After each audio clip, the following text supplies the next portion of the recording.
Assalamualaikum warahmatullahi wabarakatuh. Waalaikumsalam warahmatullahi wabarakatuh. Selamat pagi anak-anak. Pagi. Oke, sebelum kita belajar pada pagi ini, marilah kita berdoa bersama-sama. Doa mulai. Oke, pada pagi hari ini kita akan belajar mengenai Pancasila sebagai ideologi terbuka. Namun sebelum itu, Bapak akan membentuk 5 kelompok. Silakan dari anak-anak untuk berhitung mulai 1 sampai 5.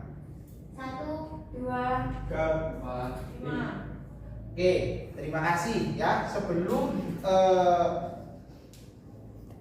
kalian berdiskusi, Bapak akan memberikan contoh mengenai Pancasila sebagai ideologi terbuka. Yang pertama yaitu melakukan konsensus terhadap norma-norma yang masuk ke Indonesia. Lalu yang kedua, menerima penyebaran ideologi komunis dalam kehidupan masyarakat.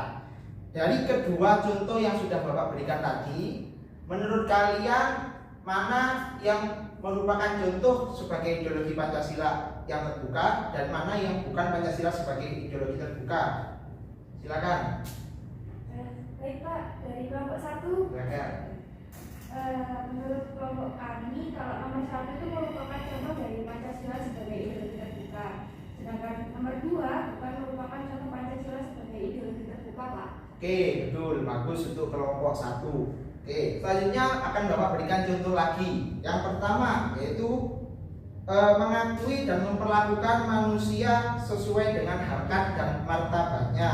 Lalu melakukan konsensus terhadap norma-norma hak asasi manusia yang berlaku. Lalu mengakui persamaan derajat. Lalu yang keempat, menerapkan ideologi komunis di Indonesia. Lalu yang kelima, memaksakan norma kepada orang lain.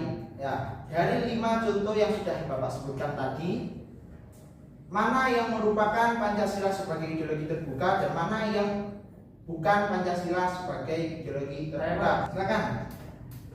Baik, menurut kelompok kami, nomor 1, 2, dan 3 merupakan contoh dari Pancasila sebagai ideologi terbuka.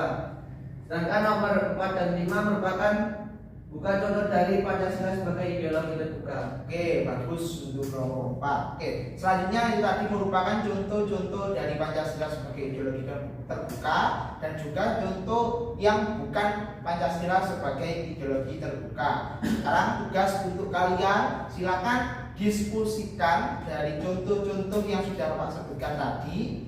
Silakan analisis apa sih sebenarnya karakteristik dari Pancasila sebagai ideologi terbuka itu. Oke, Pak?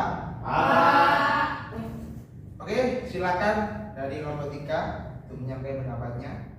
Menurut kelompok kami, dari contoh-contoh yang sudah Bapak berikan dapat dirumuskan bahwa Pancasila sebagai ideologi terbuka merupakan ideologi yang bersifat realis, idealis, dan fleksibel, yaitu mengikuti perkembangan zamannya. Oke, bagus, terima kasih untuk kelompok 3. Oke, selanjutnya saya persilakan untuk kelompok 1 menyampaikan hasil diskusinya. Kelompok 1 silakan.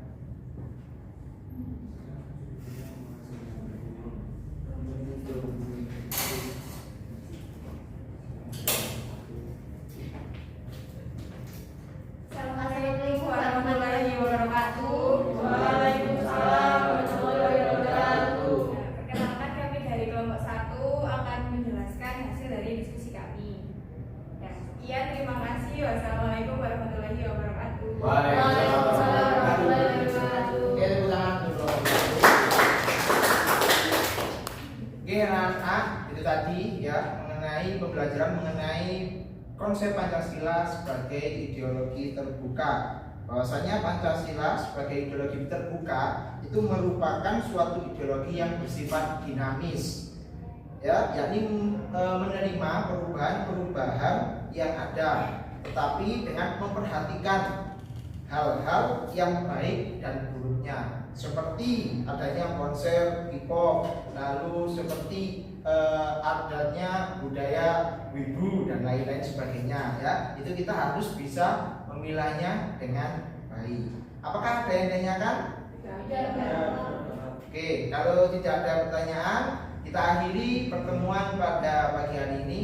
Sampai jumpa di pertemuan selanjutnya. Assalamualaikum warahmatullahi wabarakatuh.